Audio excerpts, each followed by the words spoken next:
Buenas tardes, queridos niños y niñas. Buenas tardes, amiguitos, amiguitas. Nos volvemos a encontrar.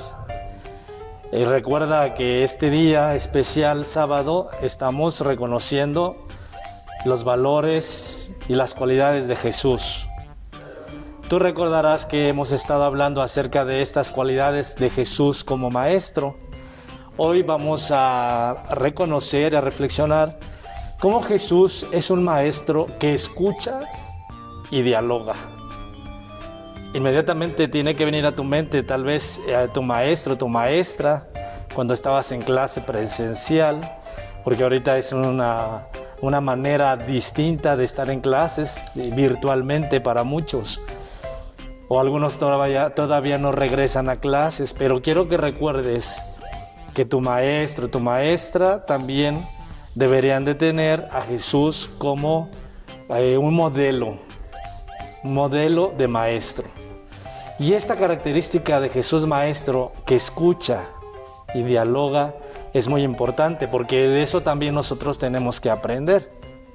Jesús aprendió a escuchar, una actitud indispensable en su cultura. ¿De dónde le viene esto? Le viene de aquel mandamiento más importante, según la palabra de Dios. Decía así: escucha, Israel, el Señor es nuestro Dios.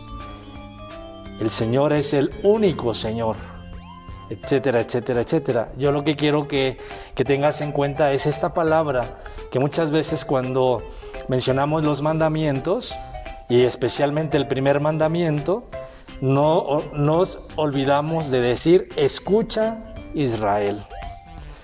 Jesús aprendió esta actitud de escucha porque siempre escuchaba a Dios. El evangelista Lucas sitúa a Jesús en medio de los doctores de la ley. Tú recordarás cuando lo llevaron sus papás al templo y se fueron y Jesús se quedó. ¿Dónde lo encontraron sus papás? Bueno, lo encontraron escuchando a los doctores de la ley y haciéndoles preguntas, según el Evangelio de San Lucas, capítulo 2, versículo 4.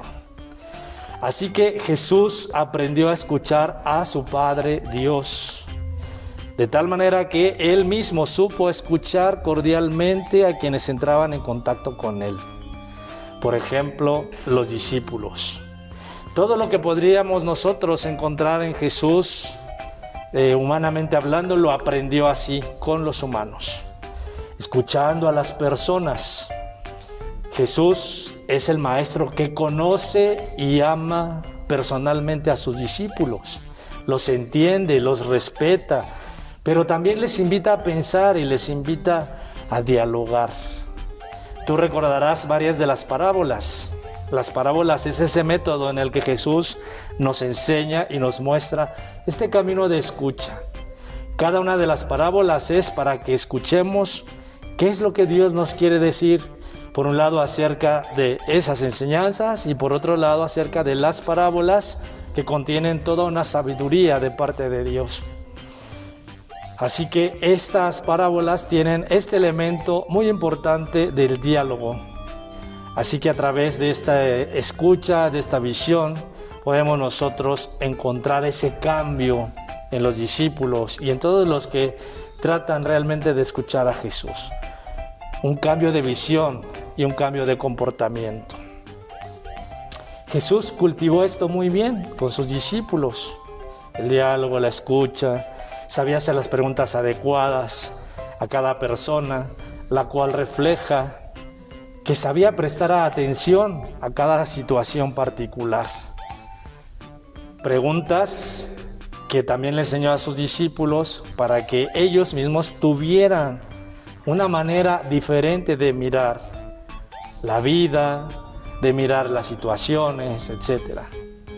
Así, de esta manera tan sencilla, Jesús, aquel que aprendió a escuchar a Dios y a sus hermanos, a Dios, a sus discípulos, entonces enseñó también a los discípulos a que sepan escuchar, a que se sepan interrogar sencillamente en cuestiones vitales y profundas.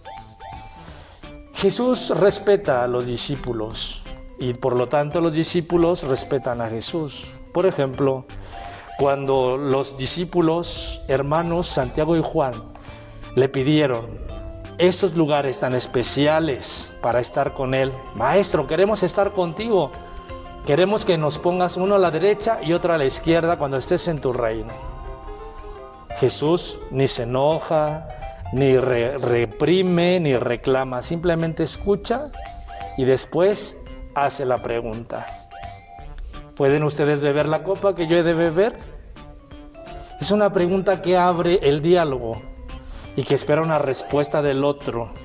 ¿Eso qué significa? Respetar, confiar en la capacidad de reflexión, construir y expresar una respuesta por parte de aquel quien escucha. Por tanto, todas las personas, tanto cultas como sencillas, encontraron a Cristo. Él nos indica el camino y este camino es la verdad. Él indica también el camino más allá de la muerte. Él es el verdadero maestro de la vida. Así que, bueno, ahora vamos a ponernos nosotros en este contexto. Tú y yo, queridos niños y niñas, ¿cómo somos capaces de esa escucha? Escuchamos a Dios, escuchamos a nuestros papás, escuchamos a nuestros maestros, escuchamos a los adultos. Somos capaces de que al escucharlos entrar en ese diálogo, como Jesús lo hace con nosotros, como Jesús lo hace con su Padre. Pues bien, te dejo y les dejo a todos ustedes este momento de reflexión. Si Jesús es un maestro que escucha y dialoga, como nosotros, también en nuestra casa principalmente somos capaces de escuchar, de escucharnos y de dialogar desde lo más sencillo. Pues bueno, queridos niños y niñas, queridos amiguitos, amiguitas, cuídense, pórtense bien. Que Dios los bendiga. Nos vemos la siguiente vez.